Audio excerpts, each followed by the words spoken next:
Hello. Hi, Jenny. How you doing? Hello, I am good, thank you. My in laws are coming to stay very soon. I thought it was tomorrow, so I've been rapidly getting the house ready for tomorrow, and I discovered that it's next Thursday instead. So, which kind of adds the pressure of keeping my house very tidy for a week, or having to go through exactly the same as I went through yesterday and tidying it again next week. I can't work out which is better or worse here, but yeah, that's been Wow. my week. How about you?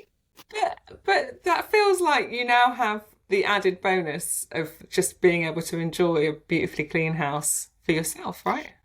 I have a toddler, so a beautifully clean house stays beautifully clean whilst he's not in the house. So that'll be Good. today when he's at nursery, and as of 4 p.m. this afternoon, it'll be Right. trains and it'll be Duplo and it'll be sand and Okay. all of these things. So it'll be beautiful until about 4 p.m. Okay. Yeah, fair enough.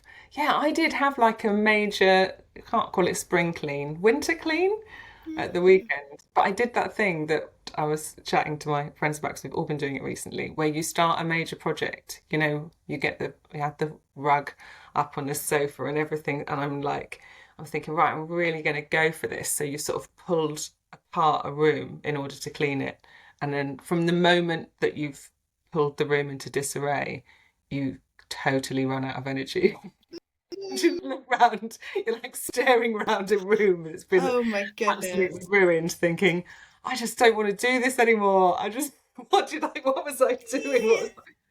When you do like, oh, I'm gonna have a good sort out, and then you pull everything upside down, and then you're like, I just want to lie down now. So, but anyway, saw it through. So we have a Done. one of those things, when you think a room doesn't seem dirty, and then you clean it, and then you feel like, I don't know how I was living in it before. Yeah. Yeah. We have a cleaner once a fortnight and it always looks so clean once she's come. But I'm also like, how did I not notice Yeah. beforehand that it was like this? Of course I'll keep it this clean. And obviously I don't. This is why I have a cleaner. Absolutely. It's absolutely. But go backwards a minute then. I love that analogy. I love that Mm. analogy of like taking everything up, shaking it all up and then going, what do we do now? Yeah. Because I think we've both worked. It reminded me so much of some of the organisations that we've both worked in sometimes, where it Yeah. feels like if we explore in our world, if we explore Yeah. trauma too much, Yeah. we're going to open everything up, and then we're all going to run out of energy.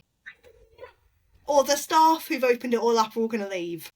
Yeah. Or there's no, like if you'd been like, actually, sorry, friends, I'm going to leave the house like this because I'm going to go away to a conference for a week, they would have Yes. been like, that's not okay. But Yeah. this same fear happens in organisations. I've come in to work in places where it's been, okay, you can do something with this one young person, but you Yeah. can't speak into us as an organisation Right, right, right, because right. we can't tolerate what that'll be like when you leave. We can't tolerate the mess Yeah. that could be created and what that makes us think about. Yeah. Do you know, Jen, that is golden work. I can't believe how quickly you landed that back into a conversation about trauma. Oh, so true. It does feel like there's that initial energy, isn't it? Like, let's do this. Let's get back down to the roots and the foundations. Let's build from the ground up. And then you pull everything up to do that. And everyone's like, oh no, it's all much dirtier than I thought. And I just want to put it all back again and forget that I ever saw this. And it's like, yeah, it definitely feels like that. Um, And that feeling of, I don't know what to do with all of this now. yeah, Am I yeah, going to make this worse somehow? yeah, I'm yeah. totally. I mean, one of my favourite stories is when I decided to change a room around and I fell over something and broke two of my toes. And so then I'm like, I absolutely have no ability now to be able to put everything back into place. This kind of thing, like, I've absolutely made this worse. And so often, this is what we hear Yeah. when we speak to staff, isn't it? I don't want to start a conversation about trauma with a young person because I'm going to make it worse. Exactly. And what if I break a toe and then I can't carry on? Yep. Absolutely. Absolutely. We talked a bit last Yeah. week about how fear moves around and how we Yeah. can have that kind of I'm afraid, and therefore you're picking up my fear and you're afraid. Yeah. But it can also Yeah. start with the staff as well. I'm afraid of having Absolutely. this conversation with you. And then the young person comes in going, oh, this isn't a safe conversation. This isn't a safe person. How can they ask me, how am I doing today? Yeah. Because actually, I don't know if they can tolerate what I'm going to say. Yeah. Yeah. Absolutely. Yeah. And I think, yeah, so we talked about that like concern, wasn't it, that so many people with learning disabilities, um, that the conversation around trauma is not there. The bit that I didn't say last week that's like, probably because it blows my mind, I also have to take a moment um, when I remember this, is that it's, for people with learning disabilities, they are 4 to 5 times more at risk of experiencing like having a traumatic experience than somebody without a learning disability. The risk is so high that by the time somebody with, particularly someone with severe learning disability, gets into adulthood, you may as well assume that they've had a significant traumatic experience. Um, and if we think about that alongside the fact that trauma is so rarely talked about in favour of rather talking about behaviour or diagnosis, I just find that like mind blowing, like a collective avoidance across the whole sector. Um, and I definitely, like, I've been working with young people with learning disabilities for like, all of my professional life, really. And I definitely remember thinking early on, we seem to know a lot about behaviour, but we don't ever seem to talk about emotion. But oftentimes, I was aware that I'd be working with a young person who was, I remember a young lady coming in and she absolutely lost it. I mean, she'd just come to live with us and I think two of us supported her to use the bathroom. She needed support for the bathroom and she lost it. She hurt both of us so badly and she hurt herself. But all the way through, she was sobbing, just sobbing her heart out. And she was just really, really frightened and griefy because she'd left her home and she'd moved away from her parents. And it wasn't challenging behaviour, it was like unbearable grief and fear. Like fear because two people she didn't know were helping her to use the bathroom. I just remember thinking like early on, where would those conversations go? I don't understand why we don't talk about that. But we really didn't talk about it because nobody knew what to do about it. Or nobody talks about grief or loss and learning just people with people leaving home. People do leave home in their childhood and their teens to go and because the family are overwhelmed by this, by the levels of support they need. So yeah, That's interesting, isn't it? 4 to 5 times. yeah, 4 to 5 times. Wow. And when we say it like that, it feels so big that we kind yeah. of go, why on earth are not all decisions and all actions coming from that place? I, I agree. I agree. But it's still the case that if you say about a young person, I wonder whether this is a trauma presentation, like we experience it, don't we? We'll have people saying, what? What? Why would they be traumatized? Nothing's bad has happened to them. Like nothing, there's got no reason to be traumatized. I really like Gabor Mate's big T trauma and little t trauma. Mm. Because I think so often we can say, okay, trauma, that's something with a big capital T. That's somebody who has experienced a war zone, or Yeah, somebody who has experienced significant abuse, yeah, or something that was sort of maybe ongoing, but a one-off big event that we would all say, absolutely no way would I be able to cope with that and come out mm. not impacted by it. Mm. But then we have a little t trauma, which is that consistent not meeting needs or consistent lack of something that is very important to us that provides safety, like being cared for consistently. But also that continual moving between accommodation or Yeah, continually feeling like my needs are too much for somebody else. that's right. All That's of those things are that little t trauma. yeah, But to consider that for young people can also then lead staff to need to consider that for themselves. Because they Absolutely. consider that a young person has experienced this and we're calling this trauma. Does that mean that I also have? I mean, that's absolutely right. I also was thinking about like what we might like if almost like if we were in their shoes, the things that we might find to be truly terrifying, that we probably are just we can't think about it because it's part of their ordinary life. I think of a family member who had was in hospital for a while and needed help with personal care, and they had an experience where two people came to support them with personal care, and the two people supporting spoke to each other, but they didn't Mm. address them at all, and they had a trauma response. Mm-hmm. So they were terrified and furious Mm-hmm.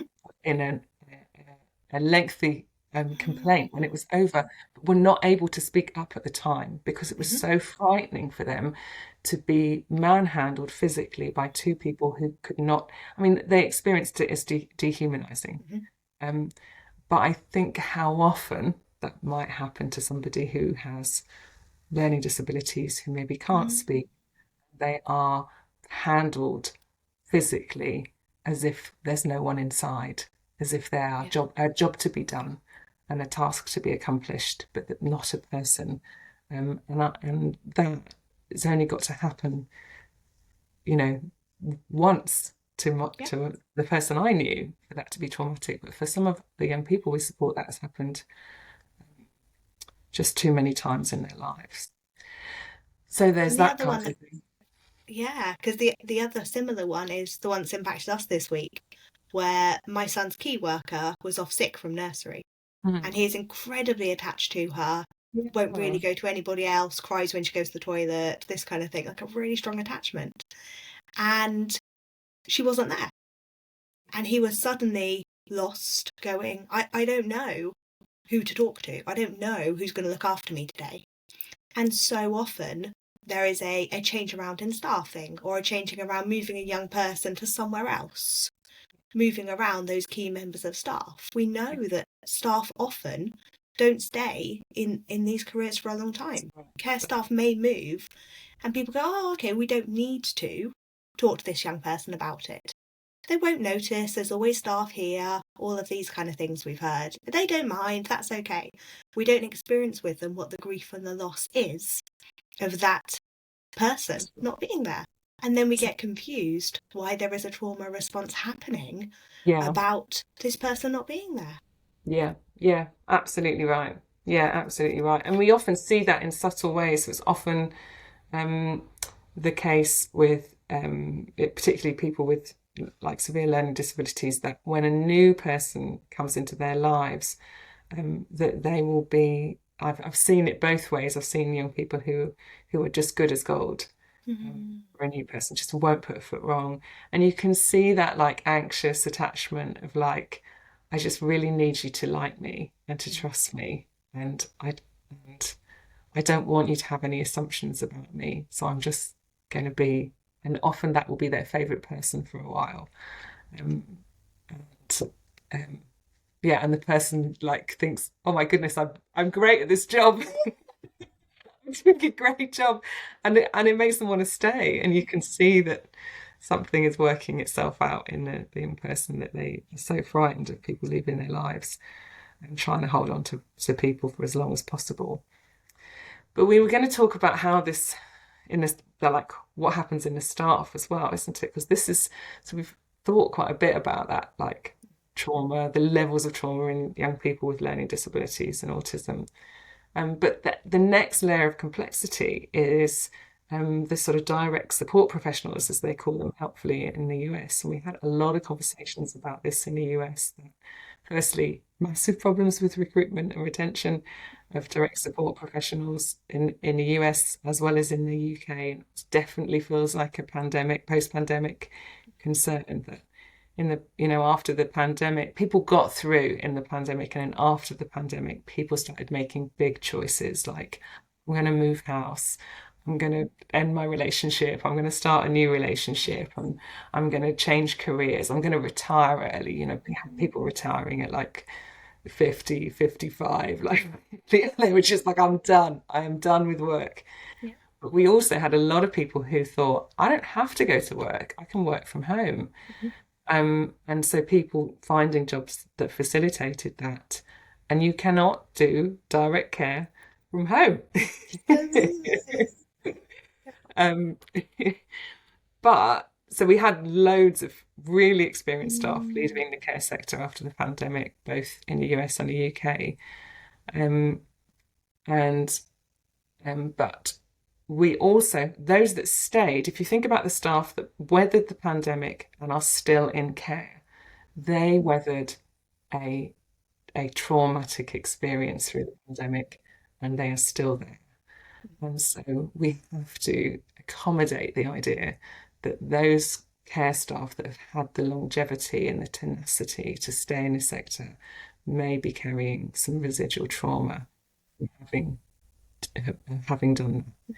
In fact, there's been some research recently, and John Keyes has done some in the US. I think there was some done in Scandinavia around the levels of trauma of of direct support professionals, and essentially, direct support professionals have higher rates of trauma than the general population. They are also more likely to have a traumatic experience at work than people in the general population. So they are both bringing more trauma into the job Yeah. average, and they are more likely to experience trauma as part of their work. So we have this sort of not very but not very well thought about, not very well Mhm. talked about reality that we have Mm. probably very high levels of trauma in young people who are being cared for by staff who have higher rates of trauma than the general Mhm. population. We talked last week about that moment of when we might get a response in ourselves. So that Yeah, feeling of you're about to cross the road and then a car comes, and for the rest of yeah, the day you can be a bit wobbly. yeah, And I'm thinking about how difficult it is to do a care job in yeah, those moments, yeah, day in, day out. yeah, That feeling of going, actually, I'm not contained in myself. And I can yeah, imagine that there is a feeling of staff of I have to go through the motions. I yeah. just I just go through, I turn up at work, these are the things I do. And when we're going through the motions, we're not connected to ourselves, but we're also not connected to the other people around us. That's right. And that's when it does become a job to do and tasks to complete rather than a Mm. person to care for.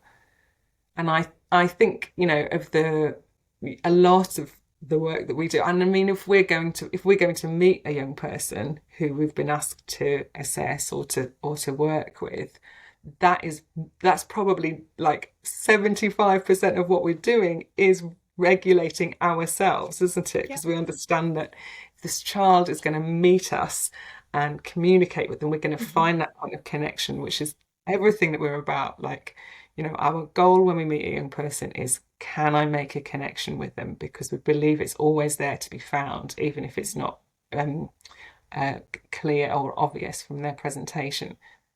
In order to make the connection, us two work together to regulate Mm-hmm. ourselves.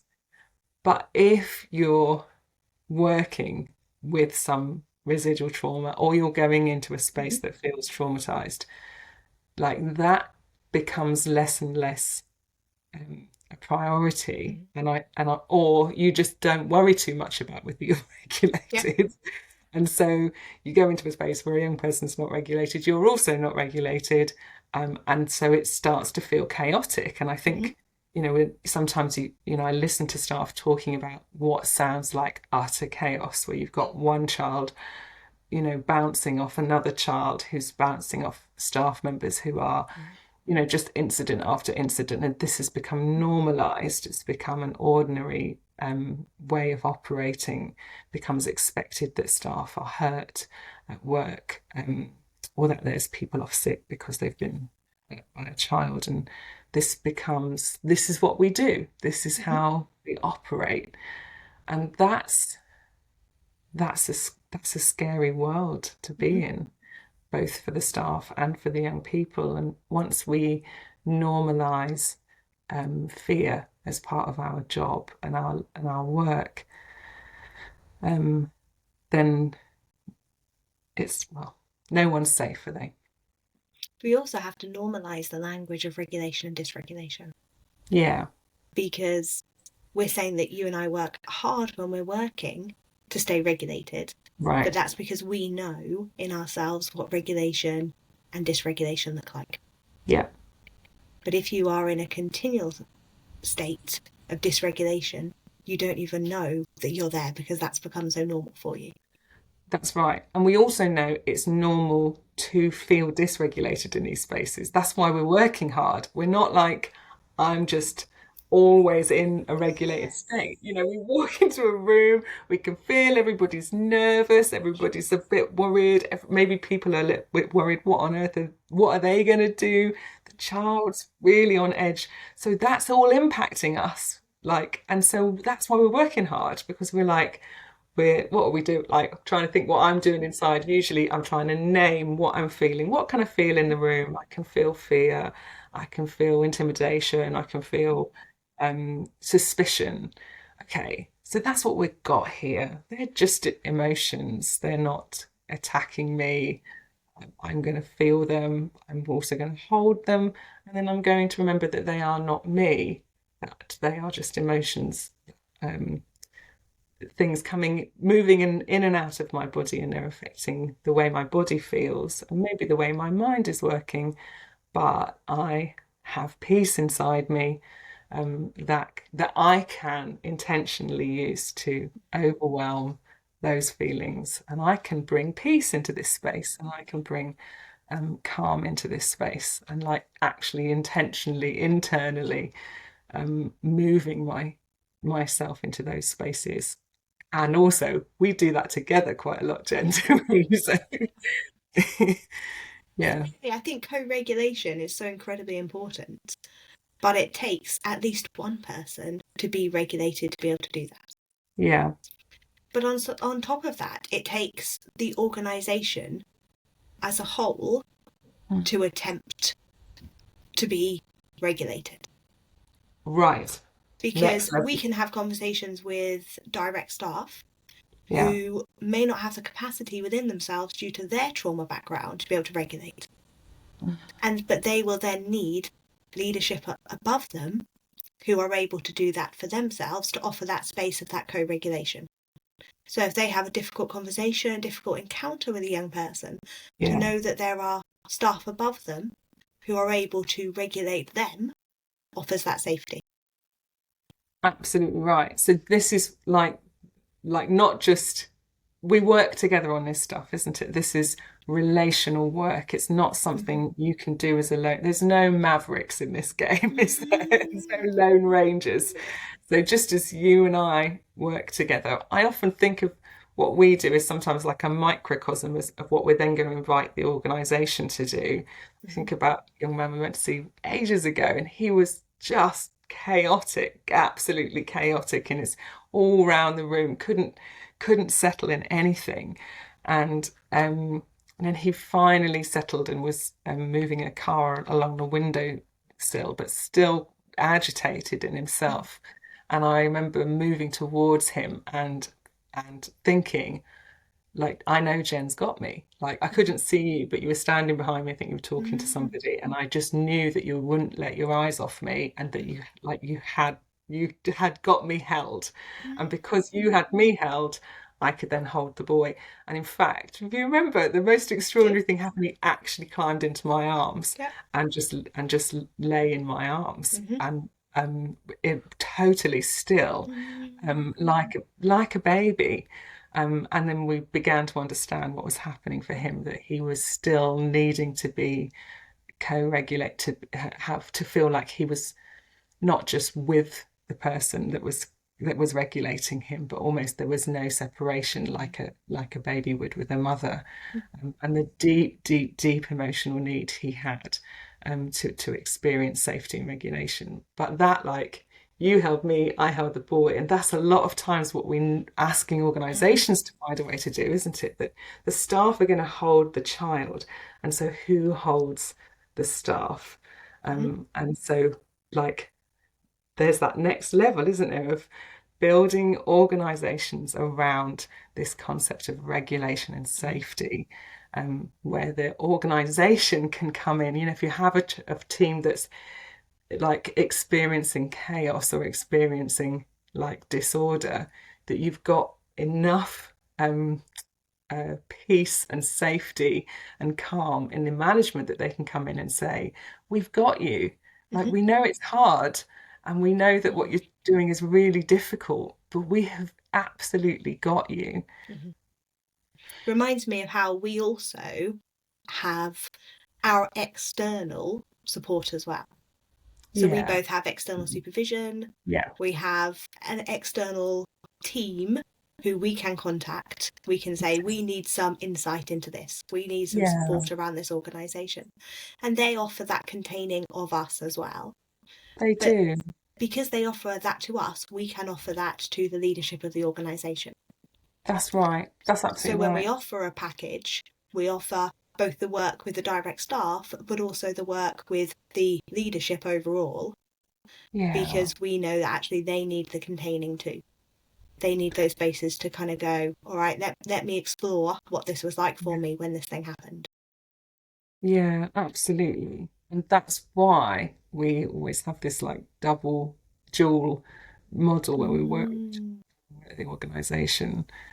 Um, and so I guess it's probably, so if we pull that back again into that sort of trauma language and fear language that we're talking, you know, we were talking before about if somebody's traumatized, they're in a fear state.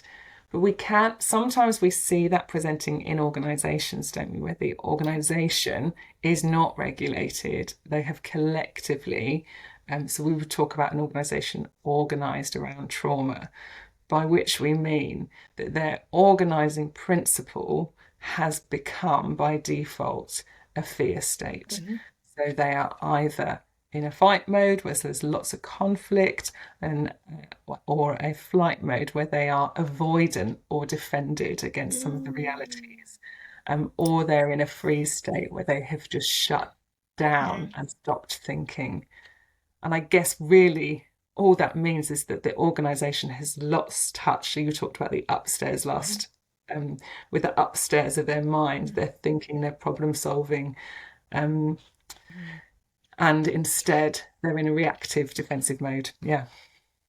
But we won't hear an organisation say, we're organised around trauma. But we'll hear them say, there's pockets that are just a bit toxic. Yeah. Or we'll hear people say, I just come to work to do work. I'm not here to make friends or to get to know anybody. Yeah. Or they'll say, I come in, I do my job, and I leave. Or that feeling of um, focusing on the tasks that don't matter. So that kind Yeah. of busy work. Okay, I'm just going to make sure this spreadsheet's really tidy and I have a nice smart office. I'm just going to Yeah. make sure all these files are done, everything's clean. Anything it is that's going sort of doesn't really make a difference, but is wholeheartedly disconnecting from other people. Yeah, absolutely right. Yeah, I mean, we've seen probably fairly like significant expressions of that, haven't we? Or heard organizations talking about that. We've worked with teams who barely have any Mm. relationships between their people, are just working in silos. There's Mm-hmm. no, the bridges are down, the connections are broken. Um, and I think oftentimes as well, people just, particularly at leadership level, it often presents that leaders feel completely overwhelmed and exhausted, like they fantasize about leaving the job, Yep. basically. Like maybe they stay because they know that's their job, that's their call, that's Yep. their Yep. vocation. Like they just like they live for the weekends, they live for the holidays, they're Mm. totally exhausted. Mm. And at the end of the day, probably think, well, I survived another day Mm. rather than I built anything, or I just survived, I got through. I think the one that stands with me is when I hear them say, oh, I fantasize about falling down the stairs and breaking my leg and then being off Oh, work. So yeah, it's not it's even, I can comprehend fantasizing about leaving. yeah, It's fantasizing about actually, I would rather something painful happen to me yeah, that was tangible rather than what feels like the pain of this whole organization. I began this by saying sort of my in-laws are coming. And I know that when we visit them, they spend a whole load of time tidying the house and getting it all ready. So this has kind of seeped into me that if they're coming, I have to do the same. And Right. it's interesting how things happen generationally, isn't it? That actually sort of the most senior or the oldest people in an organisation who've been there the longest set a culture. And whether or not we want to buy into it, we sometimes do unconsciously. We do because there is a cost to considering differently. Yeah. And you've also got to know another option to consider a different option. So we will talk to direct support staff who, when we offer them, what would it be like to talk about trauma? What would it be like to talk about this loss with this young person? They kind of go, I don't have got permission to do that because I've never heard the leadership do this. I've never Yeah. seen people above me do it. I don't know if this is okay. Can I do this? Yeah. Yeah. Yeah. And I think one of the, I mean, when we talk about like organizations organized around trauma, it can sound like, oh my goodness, like how do you ever come back from it? But I feel like sometimes naming that stuff is really helpful because you can have a staff member who's in survival mode. They're in those spaces where they're like, oh, I just hope I get flu because I can stay in bed for 6 weeks. Like all of that, like just in a desperate flight mode. And what they think is, I'm incompetent, I'm inadequate, I'm not strong enough. They've blamed themselves for it and they're holding all the responsibility for that. But actually what's happening is that it's a product of the environment and the culture that they're in. And so I remember talking to a staff member who was like, every day I come into work and like I psych myself up. I'm determined to be positive. I'm determined to work hard. I have a list of jobs in my head. I walk in the door and I feel like I can't think straight. I can't pull myself together. All my energy is sapped the minute I cross the threshold. What is wrong with me? And it had really distressing her that she couldn't pull herself together once she crossed the threshold of the organization, and just saying to her, it's not you, that's not you. That is because we're in a space where it's hard to think, where dysregulation has seeped all over the place, and it's a very difficult space for anybody to think. Everybody feels chaotic here. Everybody feels like they've lost their purpose and vision here. It's okay it's okay that you feel like that. You're not broken. There's something that has got inside of the culture of the organization. We can rebuild it together. And I remember watching this, like all the worry and anxiety just draining off this person as we talked about that. And instead she realized, okay, something's wrong and it's not just inside me, and we can rebuild it together. Like it's possible to rebuild something here. And so I think that, like, that's again, it would, like we talked in the last time, didn't we, about naming the problem so that we can find the right solution. And sometimes just saying to an organization, like, this is everything, like the kids are overwhelmed, the staff are overwhelmed, actually you as an organization are overwhelmed. So let's just sit with that for a minute, recognize it, and then we can start rebuilding something. And it is possible. I think we can get stuck so much into it's always going to be like this. Right. Or externalizing the problem. If only we had more money, it wouldn't be like this. Yeah. And instead, Yeah. we're coming in saying, actually, that isn't the case. There are absolutely things that we are able to do, and Yeah. that we can do, and that will make a difference. And I think that, like, that is why I love talking about this stuff, and I love bringing, because um like trauma's recoverable on every level. It's not quick. There's no medication just going to make it go away. There's no Mm. fancy plan that's going to fix it all, but it is recoverable. It's recoverable through process and predominantly through relationship and connection. Um, and and so I feel like this is one of the most hopeful conversations for this sector, particularly these spaces, homes and schools that are caring for young people with severe learning disabilities, and who are feeling overwhelmed. I feel And like the conversation around trauma is so hopeful because there's recovery is possible. yeah, and I know next week we're going to be talking about how you've seen this in practice. So, Yeah, what it is that you've seen in America, how you've seen yeah, some projects saying this is what works for us and this is how we are aiming to do this. yeah, Because I think otherwise we can just hear it as going, okay, so now there's more work for me to do to yeah, try and recover this. And yeah. I think we really want to speak hopefully of the confidence it is recoverable. And yes, that takes work. However, the work is worth it. It isn't just, and Absolutely. here are more things to put on my tick list. Yeah, Here are examples of some of the work that has been done that has made a huge difference at recovering from trauma. yeah, yeah. Good note to end on. Indeed. Thanks, Jen. Thank you. And thanks for listening, everyone. And we'll see you next time. Bye.